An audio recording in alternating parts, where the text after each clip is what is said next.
¿Qué es la higiene emocional y por qué debo practicarla? Es el tema de este video y para él nos acompaña una serie de panelistas que les voy a presentar. La primera de ellas es nuestra invitada especial, la psicóloga clínica Montserrat Reséndiz, que practica en Ciudad de México y además tiene un máster en medicina conductual y tiene 22 años de experiencia trabajando con personas con enfermedades crónicas. Bienvenida, Montserrat. Muchas gracias, Claudia.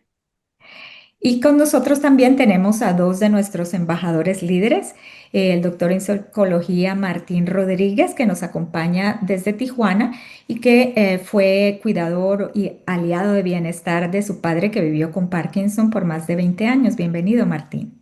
Gracias por la invitación. Y también tenemos con nosotros a Leris, que nos acompaña desde Bogotá y también es una de nuestras embajadoras líderes y miembro de Parkinson Bogotá. Bienvenida, Leris. Gracias, Claudia, por la invitación, de verdad. Sí, y bueno, Montserrat, estamos acostumbrados a escuchar de la higiene del sueño, de la importancia del ejercicio, la nutrición, pero pocas veces escuchamos el término higiene emocional. ¿Podrías explicarnos un poquito de qué se trata? Claro que sí, Claudia, con mucho gusto. Bueno, justo como comentas, estamos muy acostumbrados a saber que tenemos que hacer ejercicio físico para el cuidado del cuerpo, que necesitamos dormir cierto número de horas, cuidar nuestra calidad, cantidad de sueño, ¿no? Para poder tener suficiente energía y tener pues lo que necesitamos para rendir durante el día, la alimentación. Pero hay algunas prácticas que necesitamos también realizar de manera cotidiana para poder tener una mejor salud emocional, para poder atender a nuestras emociones y como comentas son menos conocidas, ¿no? Pero sí es importante que sepamos que también merece su atención, obviamente nuestra parte emocional, cómo nos relacionamos con nuestros pensamientos, cómo nos relacionamos con nuestras emociones, cómo nos relacionamos con las sensaciones físicas, que todo tiene que ver obviamente con la salud psicológica y que también hay algunas prácticas que podemos y que necesariamente deberíamos de realizar cotidianamente, si se puede, pues todos los días, ¿no? Justo como el ejercicio físico y las otras prácticas que ya comentamos. Sí, qué interesante y es algo que de todos los días, ¿no? Pero a veces como que no lo hacemos tan consciente y esperamos que nos sirva un poco este video para ya hacer un poquito más de conciencia sobre la higiene emocional y cómo la vivimos diariamente. Y tú, Martín, como aliado de bienestar de tu padre, ¿cómo digamos, te llega este tema de la higiene emocional?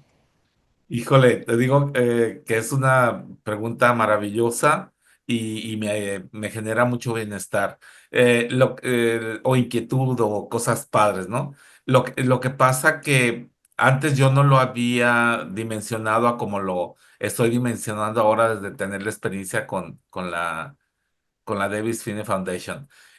Yo la viví muy claramente de que no puedes acompañar al otro si no estás contigo. O sea, yo sigo siendo yo con mis situaciones, con mis condiciones, con mis frustraciones, con mis temas, con mis alegrías y permitir que en este caso mi padre pues viviera también su situación.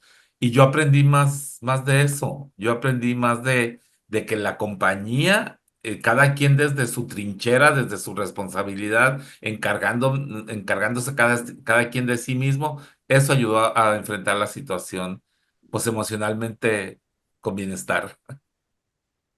Gracias, Martín. Y Leris, en tu caso, viviendo con Parkinson, ¿cuál o cómo ha sido tu experiencia acerca de esta higiene emocional que hablamos?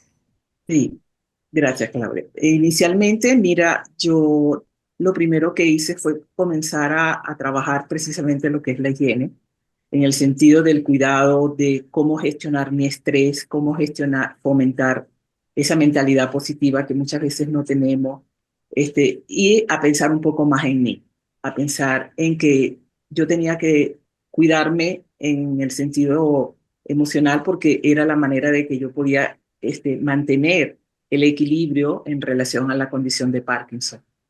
Porque una de las cosas que yo he observado es que muchas veces cuando nos alteramos emocionalmente, comienza yo no tiemblo y fíjate que tiemblo cuando tengo precisamente alguna alteración, algún problema a nivel del hogar. Entonces, creo que es importante, o sea, reconocer las debilidades que muchas veces se nos presentan y saber cómo la vamos a trabajar ese tipo de emoción, cómo la vamos a aceptar, cómo la vamos a experimentar, que nos permita a nosotros, ¿cómo te digo yo? Como reconocer que esos sentimientos es el primer paso que tenemos para abordarlo.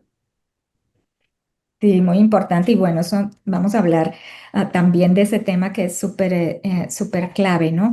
Pero, Montserrat, con lo que decía Leris, pregunto algo que es muy frecuente y que vemos en varias de las personas con Parkinson, ¿no? Y es cómo le hago para pensar en mí, ¿no? Y para ocuparme de mi emoción, mis emociones o mi higiene emocional sin dejar de hacer todo lo que ya hago, ¿no? O cómo doy prioridad, ¿no? Porque no dejo de ser mamá o no dejo de tener que ir al trabajo o de estar pendiente de los niños y si tengo niños pequeños todavía. Entonces, ¿qué les recomiendas o qué es lo que tú ves que ayuda en estos casos a las personas, a tus pacientes?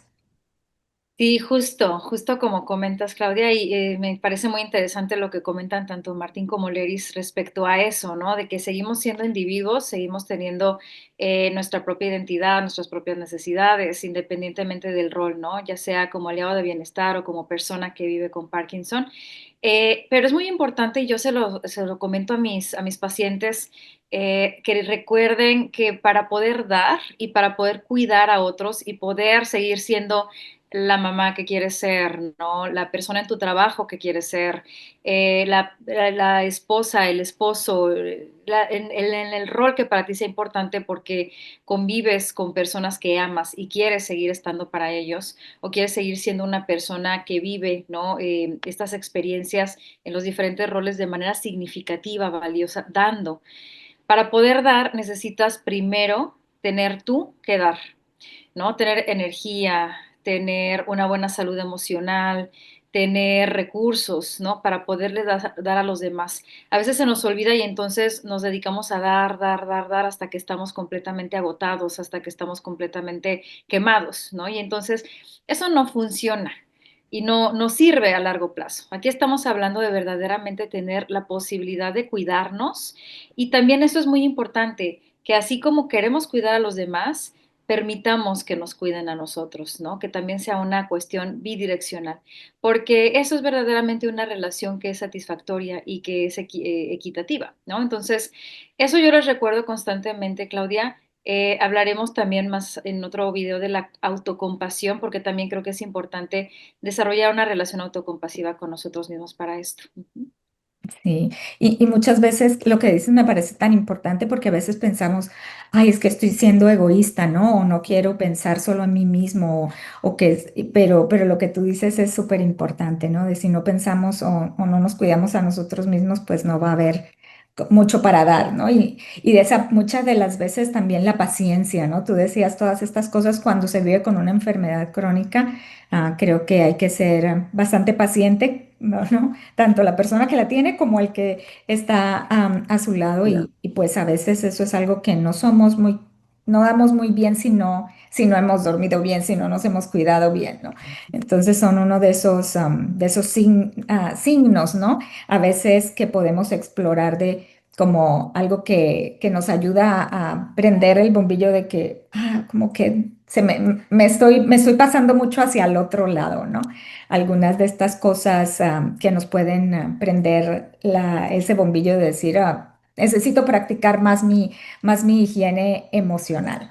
Que cuando notas que, Martín, piensas tú en que, oye, voy a hacer una pausa y tal vez no me he estado cuidando lo suficiente. Y lo mismo te voy a preguntar a ti, Leris. Sí, Híjole, yo creo que yo me sentí más cuidado por mi padre que yo haberlo cuidado a él. sí. Bien interesante porque hubo muchas caídas y yo me preocupaba tanto y mi papá se ponía en posición fetal y se acomodaba.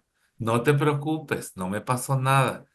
Entonces dije, si él se cuida a él, pues yo me tengo que cuidar a mí. Entonces, esos eran los momentos en los que a mí me caía el 20 de que yo necesitaba estar bien para poder estar bien para él. O sea, lo aprendí perfectamente. Yo no se lo enseñé a mi padre me lo enseñó a mí y eso lo valoro muchísimo. Qué bonita experiencia nos Sí. compartes, Martín, gracias. Y a ti, Leris, ¿alguna cosa que te acuerde de que, ay, necesito pensar en mi higiene emocional un poquito más hoy? Sí, bastante diría yo que en ese sentido, más que todo, o sea, yo soy una mujer que vivo con mis dos hijos y que ya son adultos. Me ha tocado que ellos han tratado de, ¿cómo te explico? De que yo siempre esté bien. De hecho, desde el inicio del diagnóstico, lo primero que me dijeron, bueno, mamá, siempre hemos luchado, es importante que tú te sientas bien, que tú salgamos adelante, o sea, el Parkinson no te va a detener, tú tienes que seguir adelante. Y yo en el momento, sí, está bien, lo voy a hacer porque creo que en la medida que fue pasando el tiempo y los años, lo que tú acabas de decir, Martín, es totalmente cierto. Uno va aprendiendo de las personas que cuidan a uno. En este caso, tú cuidabas a tu papá. En mi Ah. caso, todavía hasta ahora me cuidan a mí, pero relativamente me puedo desenvolver muy bien. O sea, no he tenido todavía esa necesidad de depender totalmente de mis hijos. Entonces, creo que lo más importante acá que he aprendido yo con la condición de Parkinson es a quererme, a aceptarme, a seguir adelante. Yo no sé si es que mi vida ha sido una lucha constantemente, pero esa lucha me ha permitido a mí continuar y estar como estoy, ¿ok? Y lo que decía Montserrat, que es totalmente cierto, primero tenemos que vernos a nosotros mismos, tenemos que querernos nosotros mismos, aceptarnos nosotros mismos, o sea, y cuidar nuestra higiene emocional, porque si no la cuidamos, ¿cómo vamos a darle los afectos o transmitirle esa parte emocional a nuestra familia? No podemos. Entonces, pienso que sí es importante reconocer nuestras propias emociones y mantener relativamente, ¿qué te digo yo?, una buena higiene emocional. Creo que es sumamente importante. Así es, muchas gracias, Leris. Y bueno, seguiremos hablando de este importante tema en otros videos. Síganos en nuestro canal en español de la Davis Finney Foundation en Facebook y en YouTube. Y hasta pronto.